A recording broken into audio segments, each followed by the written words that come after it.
اللہ رضی اللہ تعالیٰ عنہ کو بلوایا اور ان کے سامنے ایسے بیٹھ گئے، ایسے کر پاؤں کے بل ایسے بیٹھ گئے اور فرمایا معمر اب نبی کی گردن تیرے ہاتھ میں ہے، پتہ نہیں تو کیا کرے گا۔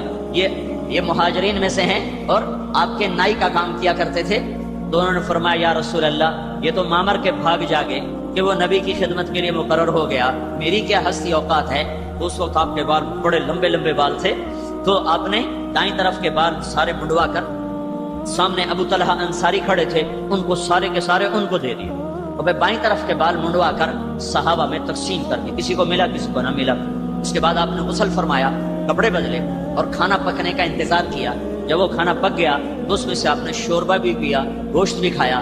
پھر آپ معاویہ رضی اللہ تعالیٰ عنہ کو اپنی اونٹنی کے پیچھے چڑھا کر آپ طواف کرنے گئے زیارت۔ ابھی تک آپ اپنی اونٹنی قصوہ پر سوار تھے، تو لمبا سفر اس پہ ہو چکا تھا، تو اب طواف زیارت کے لیے آپ نے اپنی اونٹنی کو بدلا اور عصبہ اونٹنی پر سوار ہوئے۔ عصبہ وہ اونٹنی ہے آپ کی 4 اونٹنیاں تھیں، شہبہ، عصبہ، جدعہ، قصوہ۔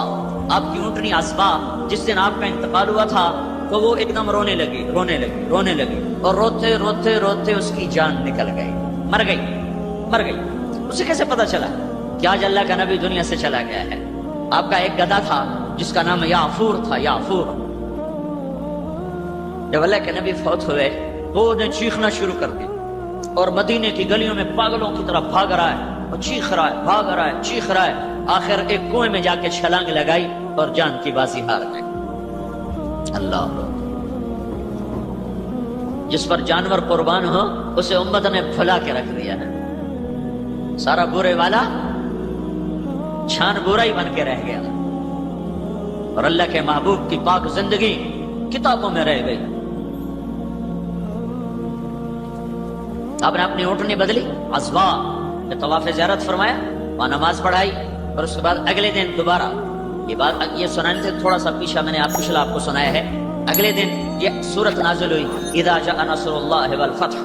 یہ قرآن کی آخری سورت ہے جو نازل ہوئی ہے، اس کے بعد کوئی سورت نازل نہیں ہوئی ہے، چند آیات ہیں، اور آخری قرآن کی آیت جس کے بعد کوئی قرآن نہیں اترا، واتقوا یوما ترجعون فیہ الی اللہ ثم توفی کل نفس بما کسبت وہم لا یظلمون۔ یہ قرآن کی آخری آیت اتری۔ تو یہ آپ خیمے میں تشریف فرما تھے تو یہ آیت آئی، اس میں اشارہ تھا کہ میرے محبوب تیرے جانے کا وقت آ چکا ہے۔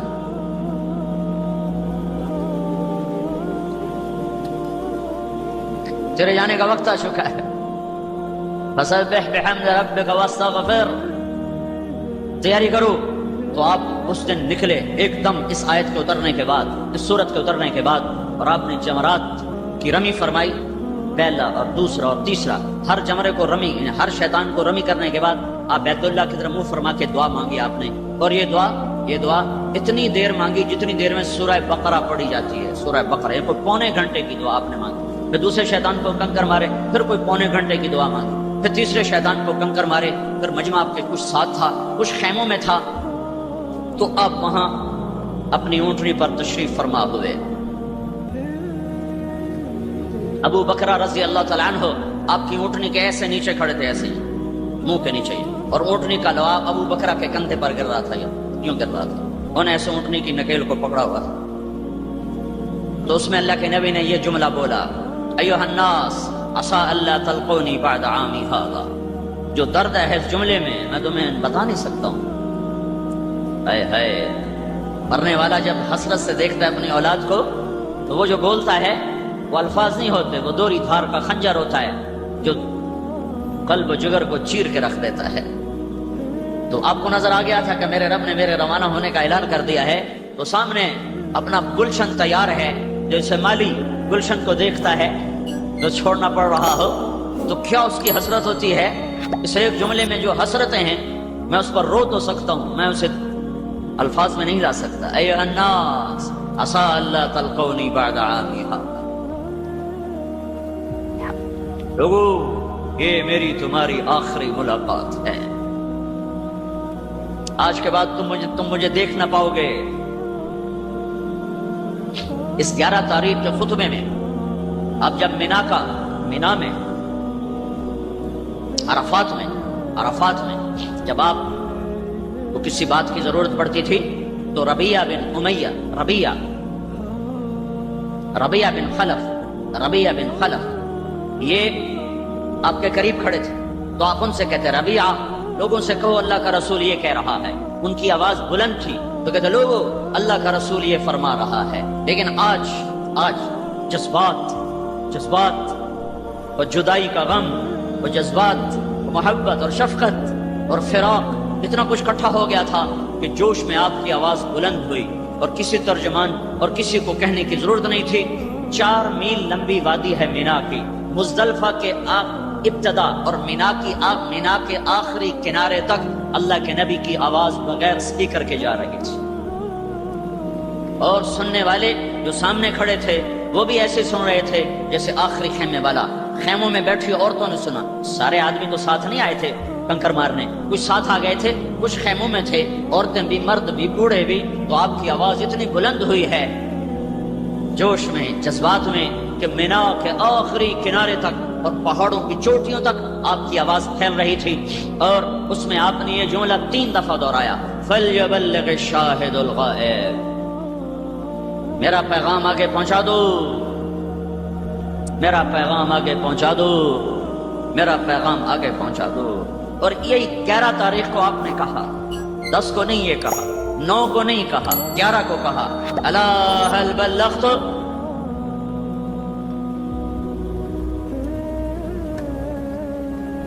کیا میں نے اللہ کی امانت کو پہنچا دیا؟ الا هل بلغت, کیا میں نے اللہ کی امانت کو پہنچا دیا؟ یہ 11 تاریخ کو تو پتا کہ بس اب جانا ہی ہے. تو پھر سب نے کہا بلغت الرسالہ وأديت الأمانة ونصحت الأمة. یا رسول اللہ ہم گواہ ہیں آپ نے پیغام پہنچا دیا, آپ نے امانت کو منتقل کر دیا, آپ نے اللہ کا پیغام پورا ہم تک منتقل کر دیا. اور آپ اپنی امت کی ہر بھلائی ہمیں بتا کے جا رہے ہیں. تو اللہم اشہد اللہم اشہد اللہم اشہد. اللہ گواہ ہو جا, یہ کہہ رہے ہیں میں نے تیرا پیغام پہنچا دیا ہے. یہ 11 تاریخ کو یہ تبلیغ کا کام امت کی طرف منتقل ہوا. فَلْيَبَلِّغِ الشَّاهِدُ الْغَائِبُ. جاؤ میرا پیغام آگے پہنچا دو. یہ تبلیغ کا کام کوئی تحریک نہیں, کوئی جماعت نہیں, یہ امت کا اصل کام ہے. جتنے دین کے کام ہیں تبلیغ کے سوا وہ طلبگاروں کے لیے ہیں, بے طلب کے لیے اس میں کوئی پیغام. ابھی ظہر کے وقت ایک شخص نے مجھ سے کہا وہ بہاڑی میں کہ میں اپنا بیٹا آپ کے مدرسے میں داخل کرانا چاہتا ہوں. میں نے کہا میرے پاس کوئی جگہ نہیں ہے, ایک بستر بچھانے کی بھی جگہ کوئی نہیں ہے, میں معافی چاہتا ہوں, میں داخل نہیں کر سکتا. دعوت ہے جس میں وسعت ہے سمندر کی طرح, جس میں اٹھان ہے بادلوں کی طرح, جس میں فیضان ہے بارش کے قطروں کی طرح, جو طلبگار پہ بھی برستا ہے بے طلب پہ بھی برستا ہے. جو لڑکا میرے گورنمنٹ کالج لاہور میں تبلیغ کا کام کرتا تھا, نعیم الدین, اللہ اس کو بہت جزائے خیر عطا فرمائے, اس کو بے عزت کر کے کمروں سے ہم نکالتے تھے, بے عزت کر کے, دھکے دے کر. خود میں نے یوں دھکا دے کے اسے کمرے سے نکالا. میں قربان جاؤں اس کے ظرف پر کہ وہ پھر بھی ملنے آ جاتا تھا اور پھر دعوت دیتا تھا. کوئی مولوی یہ کر سکتا ہے؟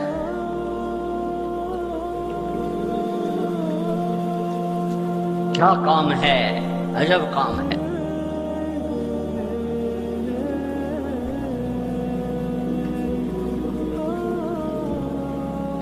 سبحان, کہ گالیاں دینے والے کے بھی پیچھے جاؤ, دھکے دینے والے کے بھی پیچھے جاؤ. نیا میں تبلیغ میں تھا تو ایک جگہ ہماری جماعت تھی, تو عمومی گشت میں ایک آدمی نے ماں بہن کی گالیاں نکالی ہم سب کو. تو ہمارا امیر کہنے لگا بھائی اپنے بھائی کے لیے دعا کرو, اس بیچارے کو پتہ کوئی. اللہ اکبر, اتنا بڑا ظرف کسی دیندار کو اوئے کر دو تو تمہیں حشر دکھا دے گا کہ تو ہے کون مجھے اوئے کہنے والا. تو میرے بھائیو 11 تاریخ کو یہ ذمہ داری امت کی طرف منتقل ہوئی ہے. بڑے دست و احتشام کے ساتھ، بڑی آن بان کے ساتھ، بڑی ٹھاٹھ باٹھ کے ساتھ. اور سامنے صدیق بھی ہے اور سامنے وہ بھی ہے جس نے آج اللہ کے نبی کو دیکھا ہے اور اس کے بعد ساری زندگی پلٹ کے نہیں دیکھا. اس چھوٹے درجے کے صحابی سے لے کر صدیق، عثمان، علی، فاروق جیسے کھڑے ہوئے ہیں. سب کی طرف یہ پیغام منتقل ہو رہا ہے کہ میرے پیغام کو دنیا میں پہنچا دو. تو اس امانت کو اٹھایا ہے اور 92 ہجری یعنی 82 سال کے اندر 11 ہجری میں آپ کا انتقال ہوا ہے. اس کے بعد اگلا دن آپ کا خاموشی سے گزرا ہے. 13 تاریخ کو آپ کنکر مارنے کے بعد وہاں سے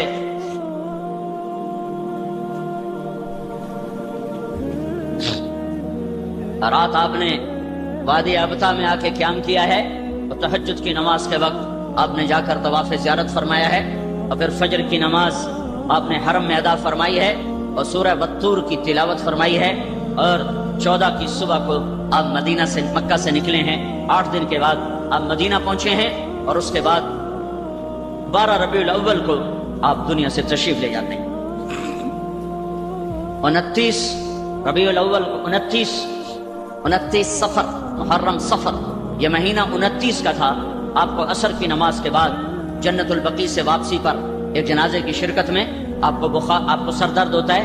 گھر پہنچتے پہنچتے وہ بخار میں تبدیل ہو جاتا ہے اور 12 ربیع الاول کو آپ دنیا سے تشریف لے جاتے ہیں.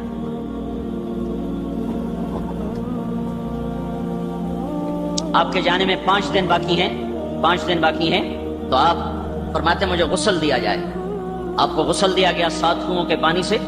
اس کے بعد آپ نے پگڑی کو پٹی کی طرح باندھا کس کے. سر میں درد تھا اور علی و عباس کے کندھوں پہ ہاتھ رکھ کر آپ منبر پہ تشریف فرما ہوئے. مسجد بھری ہوئی ہے.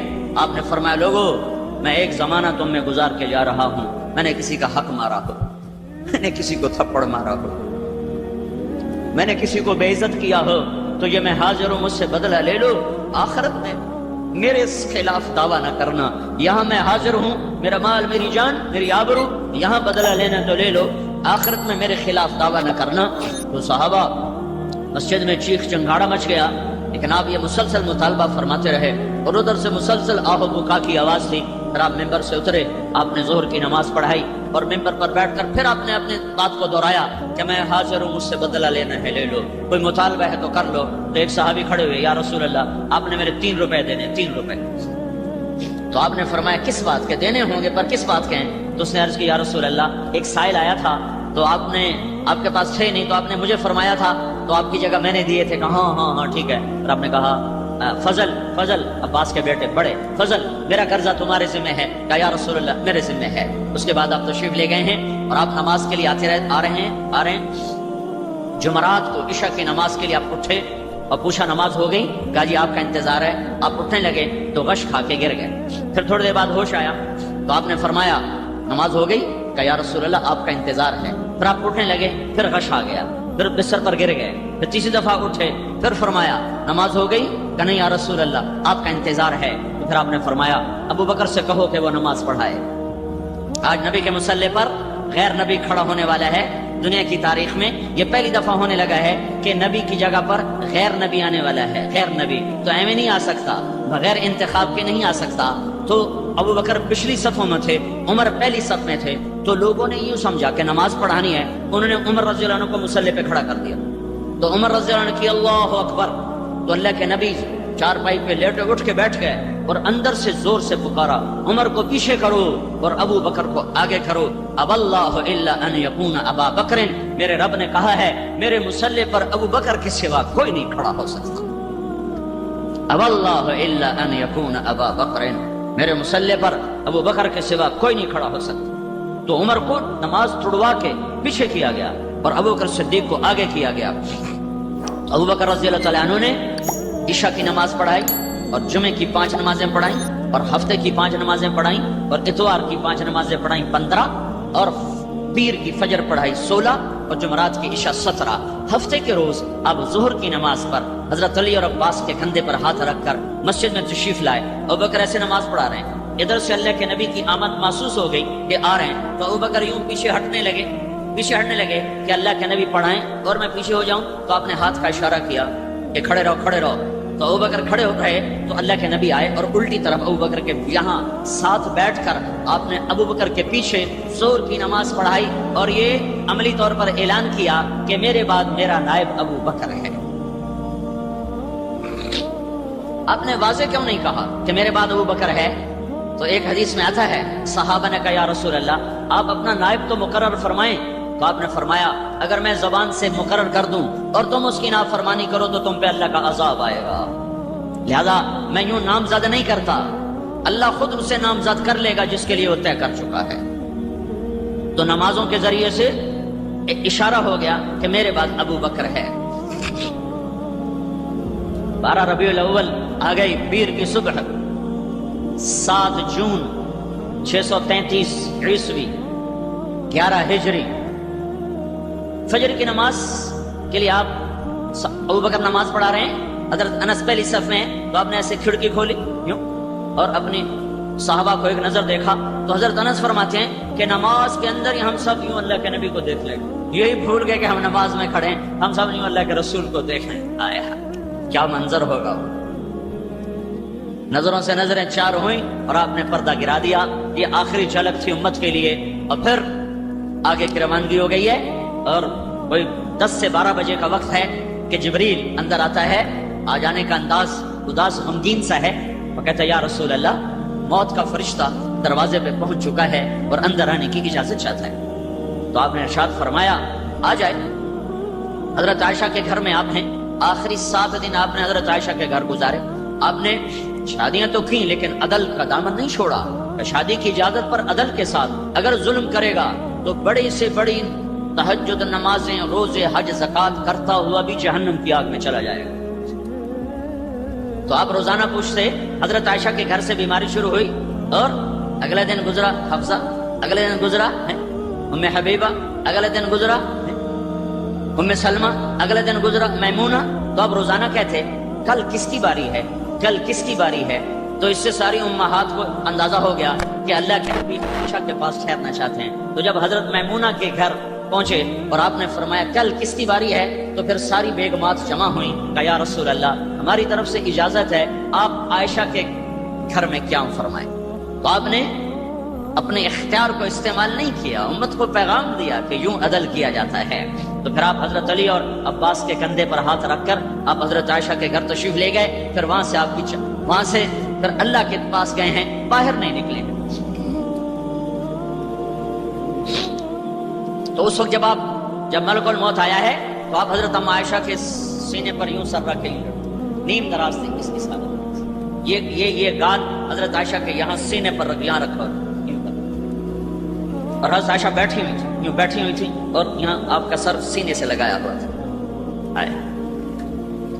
کیا ماں ہے جس کی گود میں اللہ کے نبی اللہ کے دربار میں پیش ہے، جس کا گھر اس کی آرام گاہ بنے، جس کے گھر میں روزانہ 70,000 فرشتہ صبح سے شام تک تسبیح پڑھے سلام پڑھے، پھر شام کو نیا 70,000 آئے اور شام تک درود و سلام پڑھے، تو کیسا گھر ہوگا۔ تو ملک الموت اندر آ کر کہتا ہے السلام علیکم یا رسول اللہ۔ آج یہ پہلا موقع ہے ملک الموت نے کسی کو سلام کیا ہے، وہ کسی کو سلام نہیں کرتا، نہ آئندہ کرے گا، نہ پہلے کیا۔ کہنے کا یا رسول اللہ جب سے موت کا کام میرے ذمہ لگا ہے یہ پہلا موقع ہے، اللہ نے فرمایا پوچھ کے جانا بن پوچھے نہ جانا، اور یہ پہلا موقع ہے اللہ نے فرمایا آنا چاہیں تو لے آنا، رہنا چاہیں تو چھوڑ کے آ جانا۔ تو آپ نے فرمایا اگر میں کہوں میری جان نکالو تو میری بھی نکالو گے؟ کہ جی آپ کی بھی نکالوں گا۔ تو آپ نے جبریل کو دیکھا، کیا کہتے ہو؟ تو جبریل نے کہا یا رسول اللہ آپ کی ملاقات کا شوق رکھتا۔ تو آپ نے فرمایا اچھا جاؤ پہلے اللہ سے پوچھ کے آؤ میرے بعد میری امت کے ساتھ کیا کرے گا۔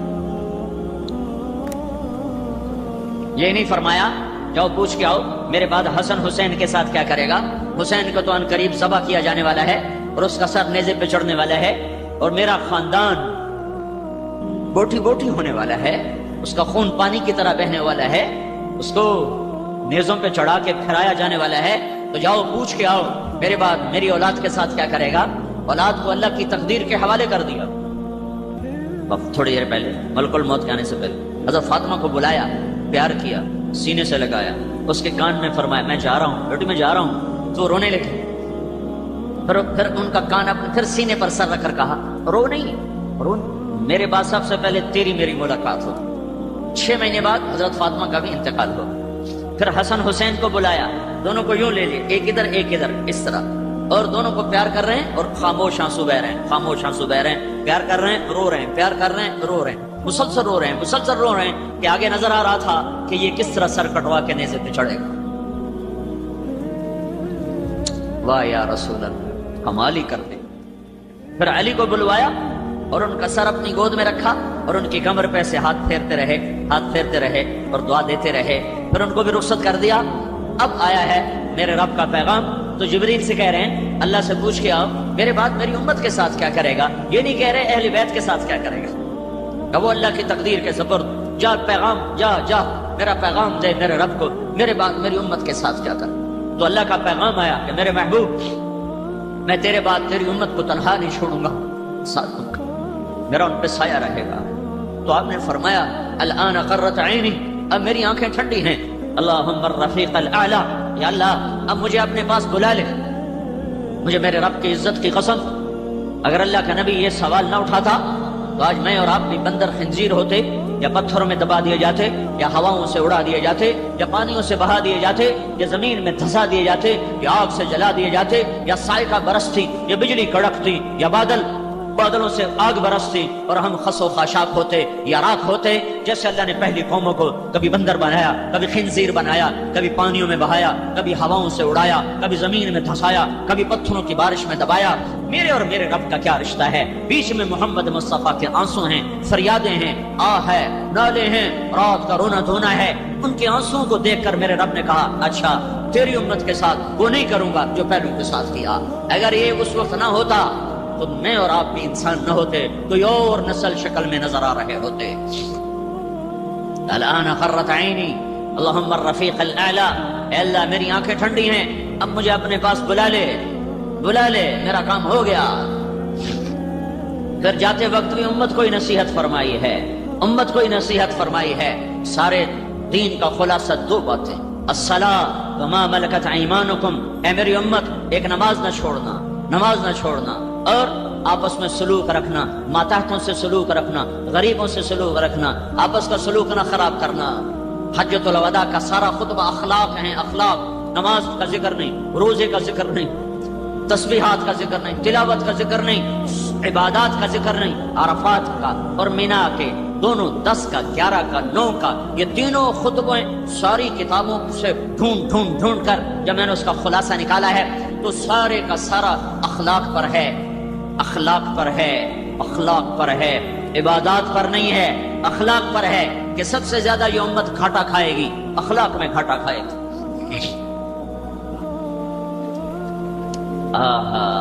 اے میری امت نماز نہ چھوڑنا، میرا آخری پیغام۔ برے والے کے 95% لوگ نماز چھوڑ گئے، پاکستان کے 95% لوگ نماز چھوڑ گئے۔ 100 میں 5 یا 10 زیادہ 10 لگا لو، 100 میں 10 آدمی نمازی ہوں گے، مرد عورت میں، ورنہ چھوڑ گئے سب۔ اور اللہ کے محبوب کی آخری وصیت الصلاۃ، نماز نہ چھوڑنا۔ وما ملکت ایمانکم، یہ صرف ایک ایمانکم کی طرف نہیں، یہ پوری معاشرت کی طرف اشارہ ہے کہ آپس کے سلوک اور محبتوں کو باقی رکھنا، ایک دوسرے کی برداشت کرنا، اور خاص طور پر میری امت کے غریب، مسکین، مزدور، نوکر، ملازم، ملازمہ، گھر میں کام کرنے والیاں، کام کرنے والے، دفتر میں، کھیت میں، ان پر رحم کھانا، ان پر فرعون نہ بن جانا۔ اپنے ہاتھ سے ڈونگا چھوٹ کے ٹوٹ جائے تو عورت کہتی اوہ ڈونگا ٹوٹ گیا، اور نوکرانی کے ہاتھ سے فرج بھی ٹوٹ جائے تو اس کو آخری حد تک پہنچا دیتی ہے کہ میرے اتنے قیمتی شرٹ کی فرج تو نے توڑ دی۔ مالک کے اپنے ہاتھوں سے گاڑی لگ جائے کہتا وہ گاڑی لگ گئی، اور ڈرائیور کے ہاتھوں خراش بھی آ جائے تو نہ اس کی ماں چھوڑتا ہے نہ بہن چھوڑتا ہے کہ تو اندھا تھا، تجھے نظر نہ آیا، تو نے میری نئی گاڑی کو خراش لگا دی۔ یہ خراش تو مٹ جائے گی، پر اس گالی دینے سے جو اس کے دل پر خراش لگی ہے اسے اب 7 آسمان کا پانی بھی نہیں مٹا سکتا ہے، نہ دھو سکتا ہے۔ اوہو میرے بھائیو، کیا کریں؟ جب علم غلط ہو جائے نا، عمل کی غلطی جلدی ٹھیک ہو جاتی، علم کی غلطی تباہ کر دیتی ہے۔ اور جب علم صرف روٹی کے لیے رہ جائے تو وہ علم شعور نہیں پیدا کرتا بلکہ پیٹ کی ہوس کو بڑھاتا ہے۔ ہمارا المیہ یہ ہے کہ کالج اسکول ان کی تعلیم برائے شعور نہیں ہے، برائے روٹی ہے۔ اور دکھ درد کی بات یہ ہے کہ مدرسے میں جانے والا بھی وہ بھی روٹی کے گرد گھوم رہا ہوتا ہے، وہ بھی اپنے قرآن سے اللہ کی تلاش میں نہیں ہوتا، وہ بھی کہتا ہے کوئی نوکری مل جائے گی، کہیں ملازمت مل جائے گی، کہیں اسکول ماسٹر لگ جاؤں گا، کسی دفتر میں چلا جاؤں گا، کوئی امام خطیب بن جاؤں گا۔ تو نہ اس کا علم اس کے دماغ کے دریچے کھول سکا، نہ اس کا علم اس کے دماغ کے دروازوں پہ دستک دے سکا، تو سو گئی امت، علم ہی غلط ہو کے رہ گیا۔ علم کا موضوع روٹی نہیں ہے، علم کا موضوع شعور ہے، معرفت ہے، بیداری ہے۔ علم کی منزل غلط ہو گئی۔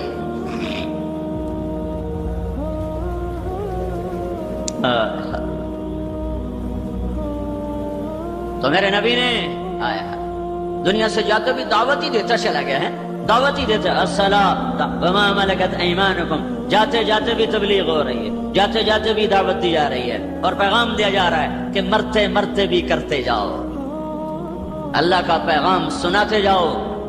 ہمارے ایک ساتھی تھے سردار ظہور خان لغاری، یہ ہماری ذمہ دارہ جماعت میں آئے، وہ 17 ستمبر 1999 ہم رائمنڈ سے فارغ ہوئے، اپنے اپنے گھروں کو وہ گئے گھر۔ تو انہوں نے لاہور میں تھے، ویسے تو دیرہ غازی خان کے تھے، لاہور میں رہائش تھی فیصل ٹاؤن، تو وہ انہوں نے مسجد میں ان کا بیان طے کر دیا، گشت تھا، تو وہ گشت کا بیان کر رہے، ان کا ایک ہی بیٹا تھا سامنے بیٹھا تھا، تو کچھ 15-20 منٹ بیان چل چکا تھا، تو انہوں نے وہ یہ کہہ رہے تھے، اللہ تعالیٰ نے فرمایا، یہ کہتے کہتے جان نکل گئی اور مر کے گرے، مر کے سامنے بیٹے کی گود میں گرے۔ اللہ تعالیٰ نے فرمایا اور دھڑم، دعوت دیتے دیتے مر جاؤ۔ تو بعد میں ہمارے ایک ساتھی کو ملے تو انہوں نے پوچھا، سردار صاحب آپ کے ساتھ کیا گزری؟ تو انہوں نے فرمایا کہ میرے اللہ نے، جب میری روح اللہ کے دربار میں پیش ہوئی تو اللہ تعالیٰ نے فرشتوں کو جمع کیا اور مجھ سے فرمایا اپنا بیان پورا کر دیں، اپنا بیان پورا کر دیں۔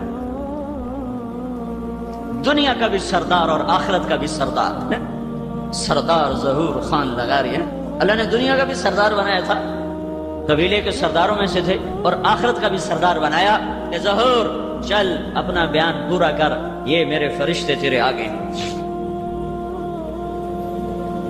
میرے بھائیو، امت یہ پیغام پہنچانا بھول گئی ہے۔ مدت ہوئی سیاد نے چھوڑا بھی تو کیا، تاب پرواز نہیں، راہ چمن یاد نہیں، یاد ہی نہیں ہے کہ دنیا میں پھرنا، پیغام ربانی کو لے کے در در صدا لگانا، گھر گھر نوائے وقت بن جانا۔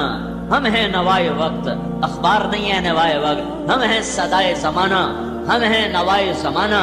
یہ امت ہے نوائے وقت کہ اللہ کے پیغام کو لے کر دنیا میں پھرتے ہیں، کوئی گھر نہیں، کوئی در نہیں، جہاں زندگی کی شام ہوتی ہے وہیں مٹی کی چادر اوڑھ کے سو جاتے ہیں، اور کل حشر میں اللہ ان کو نبیوں کی شان کے ساتھ کھڑا فرمائے گا۔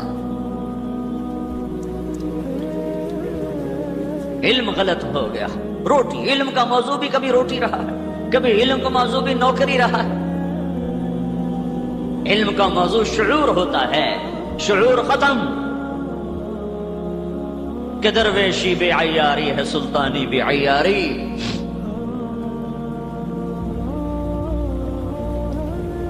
یہ تبلیغ بھولا ہوا سبق ہے، کوئی نیا سبق نہیں، پرانا ہے، لوٹ پیچھے کی طرف، اے گردش ایام تو یہ پرانا سبق ہے، کوئی نیا نہیں ہے۔ بیچ میں زمانہ ہوا، بھول گئے تو نظر آتا یہ کیا کام ہے، یہ کیا بات ہے، یہ کیا چیز ہے، یہ وہی ہے جس کے لیے تم پیدا ہوئے تھے، یہ وہی ہے جس کے لیے تمہیں اللہ نے خیر امتن کہا تھا، یہ وہی ہے جس کے لیے اللہ نے تمہیں ہوجتباکم کہا تھا، یہ وہی ہے جس کے لیے اللہ تعالیٰ نے تمہیں امتن وسطا فرمایا تھا، یہ وہی ہے جس کے لیے اللہ نے تمہیں لتکونوا شہداء علی الناس فرمایا تھا.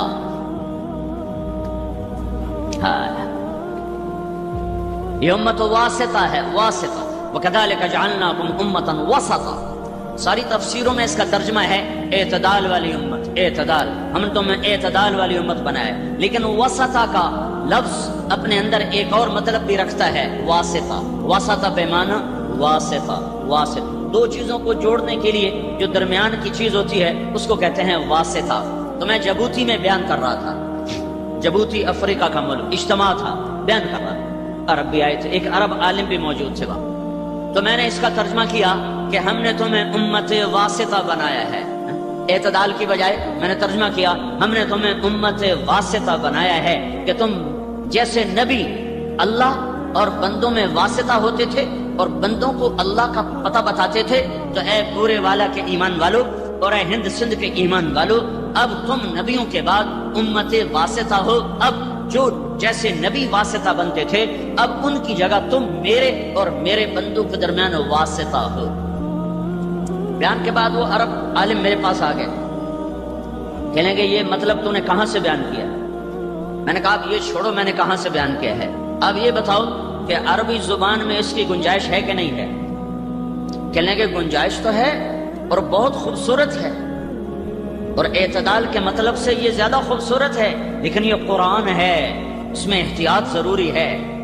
یہ قرآن ہے، کوئی اور شعر ہوتا، کوئی اور عربی عبارت ہوتی تو ٹھیک ہے، لیکن یہ قرآن ہے تو اس میں احتیاط ضروری ہے. اگر کسی تفسیر میں مل جائے تو بہت خوبصورت مطلب ہے کہ برے والے کے لوگ کیا ہیں؟ یہ اللہ اور اللہ کے بندوں کے درمیان واسطہ ہیں. برے والے کی عورتیں کیا ہیں؟ یہ اللہ اور اللہ کے بندیوں کے درمیان واسطہ ہیں. یہ لوگوں کو اللہ کا پتہ بتاتے ہیں. یہ بندیاں اللہ کی بندیوں کو اللہ کا پتہ بتاتی. میں نے کہا انشاءاللہ میں دیکھوں گا. میں واپس آیا، تفسیریں ڈھونڈنے لگا، ملا ہی نہیں. تو سب سے پرانی تفسیر طبری، سب سے پرانی تفسیر ہے طبری، وہ میں نے نکالی. کوئی 8-10 صفحے پر پھیلا ہوا ہے یہ مضمون، کہیں نہیں ملا. تو میرا دل ایسے نیچے جا رہا تھا، اوئے ہوئے یا اللہ کوئی سند دے دے. اگرچہ لفظ میں گنجائش موجود ہے، تو جب لفظ میں گنجائش ہو تو پھر وہ تفسیر بالرائے نہیں ہے. لیکن چونکہ میرا مقام ایسا نہیں ہے کہ میں ایک نئی چیز کہوں، پیچھے کسی نے کہی ہو تو پھر میری کمر سیدھی ہو جائے گی. تو جب بحث ختم ہو رہی تھی تو اس کے آخر میں امام طبری نے وسطہ کو بے معنی واسطہ لیا کہ ہم نے تمہیں امت واسطہ بنایا ہے. میں نے کتاب بند کرنے سے پہلے ہی وہ قطر کے تھے، میں نے فون ملایا، میں نے کہا ڈاکٹر فوزی ابشر، ڈاکٹر فوزی الحمدللہ کام بن گیا. کیا؟ میں نے کہا یہ تفسیر طبری میں لکھا ہوا ہے کہ واسطہ بے معنی واسطہ بھی ہے، کہ یہ امت اللہ اور بندوں کے درمیان واسطہ ہے. یہ تبلیغ امت وسطہ کا حق ہے کہ ہمیں اللہ تعالیٰ نے پوری دنیا کے انسانوں کو روشنیاں دکھانے کے لیے بھیجا ہے. کفر ایک اندھیرا ہے، شرک ایک اندھیرا ہے، دنیا طلبی ایک اندھیرا ہے، حرص و حوث ایک اندھیرا ہے، ظلم و ستم ایک اندھیرا ہے، زنا شراب ایک اندھیرا ہے، ماں باپ کی نافرمانی اندھیرا ہے، سود جھوٹ اندھیرے ہیں، غفلت اندھیرا ہے. ان اندھیروں میں ہم روشنیوں کے چراغ جلاتے ہیں. اللہ نور السماوات والارض مثل نورہ کمشکاۃ فیہا مصباح المصباح فی زجاجہ الزجاجۃ کأنہا کوکب درّی یوقد من شجرۃ مبارکۃ زیتونۃ لا شرقیہ ولا غربیہ یکاد زیتها یضیء ولو لم تمسسہ نار نور علی نور یہدی اللہ لنورہ من یشاء ویضرب اللہ الامثال للناس واللہ بکل شیء علیم. یہ آیت کا مصداق ہے ہر مسلمان مرد، ہر مسلمان عورت، ہر ایمان والا مرد، ہر ایمان والی عورت، کہ ہر ایمان والے مرد عورت میں ایک شمع فروزہ ہے ایمان کی، جس کے اوپر دل ہے شفاف شیشے کی طرح چمکتا، جس میں اللہ کی کتاب کا، اللہ کے علم کا تیل ڈالا جاتا ہے، جسے رسول پاک کی اتباع سے جلایا جاتا ہے. جب یہ شمع فروزاں ہوتی ہیں تو جیسے سورج کے نکلنے سے کائنات کے اندھیرے چھٹتے ہیں، ایسے ہی جب ایمان والے مرد عورتوں کے دل روشن ہوتے ہیں تو دنیا کے انسانوں کے دلوں کے اندھیرے چھٹ جاتے ہیں. یہ ایسی بات نہیں ہے کہ تبلیغ اچھا کام ہے، کرو ٹھیک ہے، نہ کرو تو بھی کوئی فرق نہیں ہے. یہ ایسی بات نہیں ہے. ایسی بات ہوتی تو ہمیں اب بڑی گنجائش ہے گھر بیٹھنے کی، پڑھنے کے بعد تو بڑے راستے نظر آ جاتے ہیں جان بچانے کے. پڑھنے کے بعد جنہوں نے قانون پڑھا ہوتا ہے وہ کیسے لوگوں کو الجھا لیتے ہیں اور اپنے آپ کو کیسے بچا لیتے ہیں, اپنے آپ کو کیسے نکال لیتے ہیں کہ وہ قانون کی ہیرا پھیریاں سمجھتے ہیں. میرے بھائیو یہ نہیں ہے ہاں بھائی چنگا کام ہے کر لو تو کوئی گل نہیں, تو نہ کرو تو تامی کوئی گل نہیں. یہ ایسا کام نہیں ہے. اس پر میرے نبی کا سب کچھ لگ گیا, صحابہ کا سب کچھ لگ گیا, گھروں میں فاقے آ گئے, شہر بدر ہوئے, در بدر ہوئے, گھر سے بے گھر ہوئے, وطن سے بے وطن ہوئے. کائنات کو انہوں نے میرے بھائیو آخری کناروں تک وہ پہنچے. تو اس لیے کیوں پہنچے؟ بلوچستان جہاں آج بھی نہ روٹی ہے نہ پانی ہے.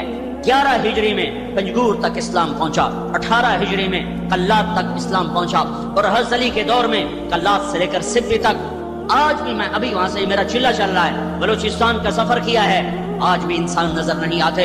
تو آج سے 14 صدی پہلے وہاں کیا تھا جس کو فتح کرنے کے لیے خلفائے راشدین کے دور میں یہاں صحابہ پہنچے ہوں. کچھ لوگ رہتے تھے جھونپڑوں میں, یہ جہنم میں جانے سے بچ جائیں اس لیے ان تک لشکر اسلام پہنچے ہیں. عبد الرحمن بن سمرہ بلوچستان میں سو گئے. خزدار اور قلات کے بیچ ایک علاقہ تھا زیری, اس میں ان کی قبر بنی, وہیں ان کا انتقال ہوا. عثمان رضی اللہ تعالیٰ عنہ کے دور میں اس علاقے کے گورنر تھے یہ.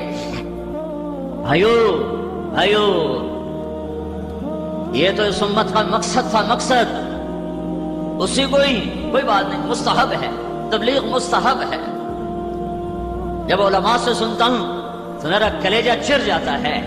کیسے سمجھاؤں, کہاں سے الفاظ لاؤں جو دستک دے سکیں دل کے دریچوں پر. جو پھرے گا وہ سمجھے گا, جو پھرے گا وہ سمجھے گا. درد کو درد والا محسوس کرتا ہے, دوسرے کو کیا پتا کہ یہ کیوں تڑپ رہا ہے. وہ نبی کا جو درد نبوت تھا, جو درد نبوت کہ کوئی جہنم میں جانے نہ پائے, کوئی گمراہ ہی کی موت نہ مرے, اس درد نے بے قرار کیا میرے نبی کو, صحابہ کو. تو تب تو وہ ماہی بے آب کی طرح تڑپے, بارے کی طرح بے قرار ہوئے اور ہوا کی طرح پھیلے. اور جب تک زندگی نے وفا کی اور جہاں تک وہ جا سکتے تھے دنیا کا آباد حصہ لا الہ الا اللہ کی آواز سن چکا تھا. ہمارے ذمہ دستک دینا ہے, دل میں اتارنا ہمارے ذمہ نہیں. سے میں کہا کرتا ہوں تشکیل ہمارے ذمہ نہیں, پہنچانا ہمارے ذمہ ہے. یہ کتنے تبلیغ والے بے وقوفی میں کہتے ہیں بیان اصل نہیں تشکیل اصل ہے. بھائی بیان اصل نہیں تشکیل اصل ہے. نہیں, دعوت دینا اصل ہے, تشکیل تو میرا اللہ کرتا ہے. میں کسی کو اٹھا سکتا ہوں؟ ہاں بھائی بیان اصل نہیں. میں 3 گھنٹے بیان کر کے بیٹھا ہوں, تھک کے کمر میں درد ہے, اور تشکیل والا کہتا ہے بھائی بیان اصل نہیں تشکیل اصل ہے. مجھے خامخواہ بٹھایا تھا 3 گھنٹے یہاں. دعوت اصل ہے, ہمارے ذمہ دعوت دینا ہے. اگرچہ بت ہیں جماعت کی آستینوں میں, مجھے ہے حکم اذان لا الہ الا اللہ. میں تشکیل نہیں کر سکتا, میں دل نہیں پھیر سکتا. کیسے لڑ گئے قریش مکہ میرے نبی کے ساتھ, اللہ کا ارادہ نہیں ہوا, نہیں دل پھر سکے. ہاں میرے ذمہ صدا لگانا ہے, درد کے ساتھ, غم کے ساتھ, دکھ کے ساتھ, تڑپ کے ساتھ. خنجر لگے کسی کو تڑپتے ہیں ہم امیر, سارے جہاں کا درد ہمارے جگر میں ہے. یہ مزاج اسلام ہے, یہ مزاج ایمان ہے کہ کسی کو گمراہی میں دیکھ کے تڑپ جاؤ. نفرت نہ کرو, نفرت نہ کرو. وہ اداکار آتے ہیں, یہ سٹیج کے اداکار آتے ہیں. مولانا جمشید صاحب سے آ کر رات کو 2-2:30 بجے ان کو اٹھاتے ہیں. 2-2:30 بجے 80 سال کا بوڑھا. تو جواد وسیم صاحب جو اداکاروں میں کام کر رہے ہیں, وہ 2 باتوں پہ کہتے ہیں سارے اداکار روتے ہیں. 2 باتوں کہ ایک 80 برس کے بوڑھے کو رات 2 بجے اٹھاؤ, وہ تو کہے گا کم بختو کہاں مجھے اٹھانے آ گئے ہو, تمہیں میری صحت کا خیال نہیں. تو کہا ہم یوں ہاتھ لگاتے ہیں تو مولانا جمشید صاحب آنکھ بعد میں کھولتے ہیں اور مرحبا مرحبا پہلے کہتے ہیں, مرحبا مرحبا مرحبا. تو کئی اداکار اسی پہ رونے لگ جاتے ہیں کہ اس کو تو گالیاں نکالنی چاہیے تھی بابا جی کو, اور یہ کہہ رہا مرحبا مرحبا. پھر مولانا جمشید صاحب کہتے ہیں بھائی وہ ہماری بچیوں کا کیا حال. کس کو کہہ رہے ہیں ہماری بچیاں؟ سٹیج پہ کپڑے اتار کے ناچنے والیاں, تھیٹر میں ننگے ناچ کرنے والیاں. تو جماعت سے کہتے ہیں بھائی وہ ہماری بچیوں کا کیا حال ہے. کا اس بات کو سن کر کوئی تبلیغ کے بغیر، کوئی دلیل و برہان کے بغیر آنسو لوگوں کے یوں نکلتے ہیں کہ جن پر تھوکنا بھی دینداروں کو گوارا نہیں، ان کو اتنا بڑا عالم کہہ رہا ہے ہماری بچیوں کا کیا ہے۔ یہ درد نبوت ہے، یہ دھکے کھائے بغیر نہیں ملتا، یہ گھر چھوڑے بغیر نہیں ملتا۔ ہاں، یہ اتنا آسان، درد نبوت ایک عمل ہے، کبھی عرش پر، کبھی فرش پر، کبھی در بدر، کبھی ان کے گھر، ہمیں عاشقی تیرا شکریہ کہاں کہاں سے گزر گیا، کبھی راستوں میں تنہا، کبھی ہوں ورود صحرا، میں جنوں کا ہم سفر ہوں، میرا کوئی گھر نہیں ہے۔ وما الحیات الدنیا الا متاع الغرور، وما متاع الحیات الدنیا فی الآخرۃ الا قلیل، لعب ولہو وزینۃ وتفاخر بینکم وتکاثر فی الاموال والاولاد کسراب بقیعہ یحسبہ الظمآن ماء۔ یہ تو قرآن کیسے خوبصورت انداز میں دنیا کی بے ثباتی کو کھولتا ہے۔ من كان يريد الحياة الدنيا وزينتها نوفي إليهم أعمالهم فيها وهم فيها لا يبخسون أولئك الذين ليس لهم في الآخرة إلا النار وحبط ما صنعوا فيها وباطل ما كانوا يعملون۔ اگر برے والے کے انسانوں تمہیں دنیا چاہیے، آؤ لے لو، یہ پڑی ہے لے لو، یہ دھوکے کا گھر ہے، یہ مچھر کا پر ہے، یہ مکڑی کا جالا ہے، جاؤ لے جاؤ۔ فرعون کو بھی دے دی تھی، قارون کو بھی دے دی تھی۔ کس چیز کو تم نے مطلب بنایا؟ کس چیز کو تم نے معراج بنایا؟ کس چیز کو تم نے منزل بنایا؟ اس ٹوٹ جانے والا گھر، یہ مچھر کا پر، یہ مکڑی کا جالا، یہ دھوکے کا گھر، یہ کیا چیز ہے؟ اس کی عزت، اس کے جھنڈے، اس کی گاڑیاں، اس کی وزارتیں، اس کی صدارتیں، یہ کیا منزل ہے؟ جاؤ قبرستانوں میں دیکھو، بڑے بڑے شاہ سوار ایسے پیبند خاک ہو گئے آج ان کی ہڈیوں کا چورا بھی نہیں ملتا۔ تبلیغ کوئی جماعت نہیں ہے، ھذا بلاغ للناس۔ علامہ زرکشی فرماتے ہیں اگر قرآن کا نام رکھا جاتا، قرآن اس کا نام نہیں، قرآن پڑھی جانے والی کتاب، پڑھی جانے والی کتاب، اگر قرآن کا کوئی نام رکھا جاتا تو یہ آیت قرآن کا نام ہے، ھذا بلاغ للناس، یہ پیغام ہے لوگوں کو پہنچانے کے لیے، یہ پیغام ہے لوگوں کو پہنچانے کے لیے۔ اس سارے پیغام کا خلاصہ دو باتیں ہیں جو میرے نبی نے دنیا سے جاتے ہوئے کہیں۔ ایک اللہ کا حق جس کا نام بندگی ہے، جس کا نام عبادت ہے، جس کا نام نماز ہے، روزہ ہے، حج ہے، زکوٰۃ ہے، تلاوت ہے، تسبیح ہے، تہجد ہے، صدقات ہے، بندگی، عبادت۔ ھذا بلاغ للناس، یہ ساری دنیا کے انسانوں کو پیغام پہنچانا ہے۔ کس نے؟ تبلیغی جماعت؟ نہیں، کلمہ گو مومن مومنہ ہر مرد عورت نے پہنچانا۔ نماز صرف میرے ذمہ فرض ہے، روزہ صرف میرے اوپر فرض ہے یا ساری امت پر فرض ہے؟ جس رب نے نماز فرض کی، روزہ فرض کیا، اسی نے ختم نبوت کی وجہ سے دعوت کا کام میرے سر پہ ڈال دیا ہے۔ وقت فرصت ہے کہاں، کام ابھی باقی ہے، نور توحید کا اتمام ابھی باقی ہے۔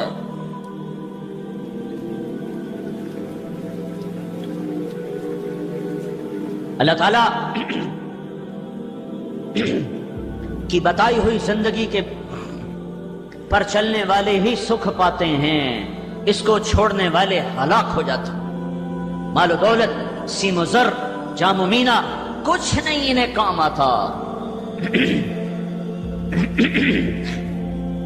کوئی رنگ، کوئی روپ، کوئی گلشن، کوئی وادی، کوئی گلستان ان کے دل کے زخموں پہ مرہم نہیں رکھ سکتا۔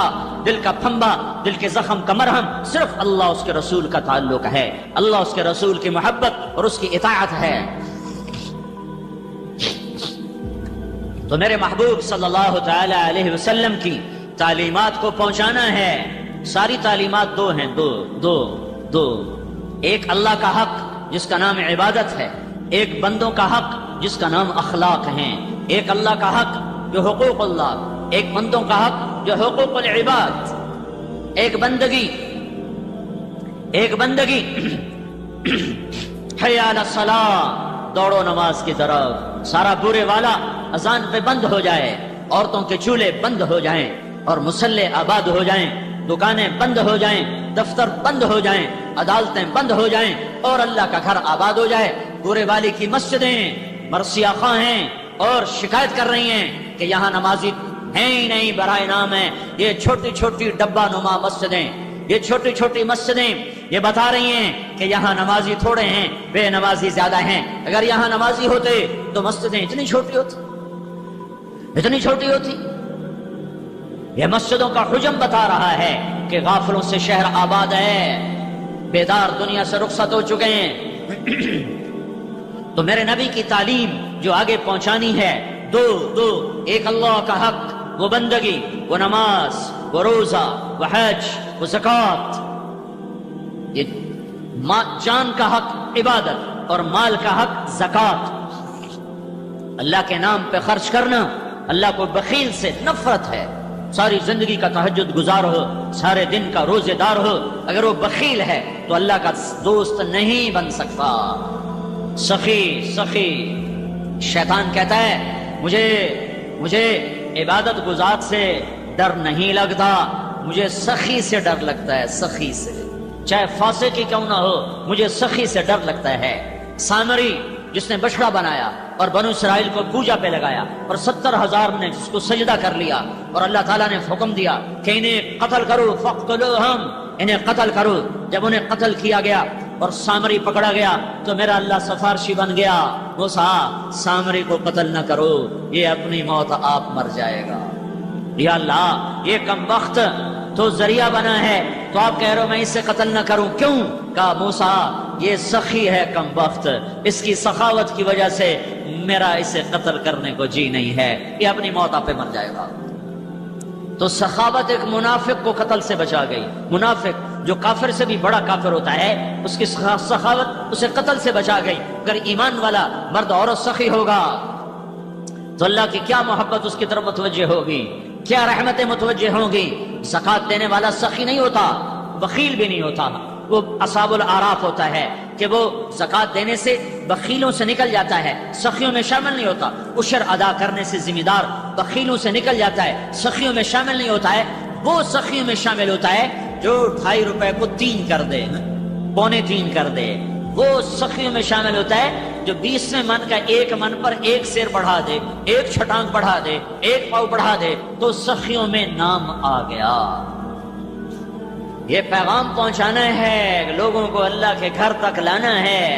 ہر کوئی مرد عورت بے نمازی نہ ہو، کوئی مرد عورت جس پہ زکوٰۃ فرض ہے یا ذمہ دار جس پہ عشر فرض ہے وہ بخیل نہ ہو، وہ خرچ کرنے والا ہو۔ غربت کا زمانہ ہے، اللہ کے نام پہ خرچ کیا کرو۔ اور اللہ تعالیٰ نے 82 دفعہ قرآن میں خرچ کرنے کی ترغیب دی ہے۔ 10 دفعہ حکمن ہے آتوا الزکاۃ، آتوا الزکاۃ، آتوا الزکاۃ، یہ 9 دفعہ ہے۔ آتینا الزکاۃ یہ 10ویں دفعہ ہے۔ عورتوں کو الگ کہا ہے زکوٰۃ دو، مردوں کو الگ کہا ہے زکوٰۃ دو۔ اور 72 دفعہ اس کے علاوہ اللہ نے مال خرچ لگانے کی ترغیب دی ہے کہ غریب بھی خرچ کرے، مالدار بھی خرچ کرے۔ زکوٰۃ فرض ہے تو بھی خرچ کرے، نہیں فرض تو بھی اللہ کے نام پہ خرچ کرے تو اللہ لوٹا کے واپس کرے گا۔ من ذا الذی یقرض اللہ قرضا حسنا، کوئی ہے قرضہ دینے والا اپنے رب کو، کوئی ہے اللہ کو قرضہ دینے والا۔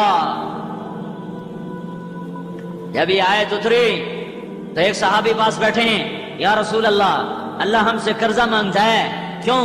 وہ تو بڑا غنی ہے۔ کہ تمہیں نوازنے کے لیے، تمہیں عطا کرنے کے لیے، اس جہان میں نوازنے کے لیے۔ کہا اچھا یا رسول اللہ ہاتھ آگے بڑھائیں۔ تو آپ نے ہاتھ آگے کیا تو نے اپنا ہاتھ آگے رکھا، پھر یہ میرا ہاتھ آپ کے ہاتھ پر، میرا ایک باغ ہے جس میں 600 کھجوریں ہیں، میں ابھی اللہ کے نام پہ صدقہ کرتا ہوں اور اللہ کو قرضہ دیتا ہوں۔ اس کے جواب میں میرے نبی نے کہا اور تو بھی سن، کم من عدخ رداہ ودار فیاہ لعبی الدہداہ، اور میں دیکھ رہا ہوں، تو نہیں دیکھ رہا، میں دیکھ رہا ہوں کہ تیرے لیے جنت میں بے شمار باغات لگ گئے اور بے شمار محل تیرے لیے تیار ہو گئے۔ خرچ کرنے کی عادت ڈالو اللہ کے نام پر، ڈھونڈو غریبوں کو، غریب رشتہ داروں کو، ان لوگوں کو جو تنگ دست ہیں اور ہاتھ نہیں پھیلاتے۔ لا یسالون الناس الحافا، یہ میرے اللہ کا حق ہے، یہ میرے اللہ کا حق ہے۔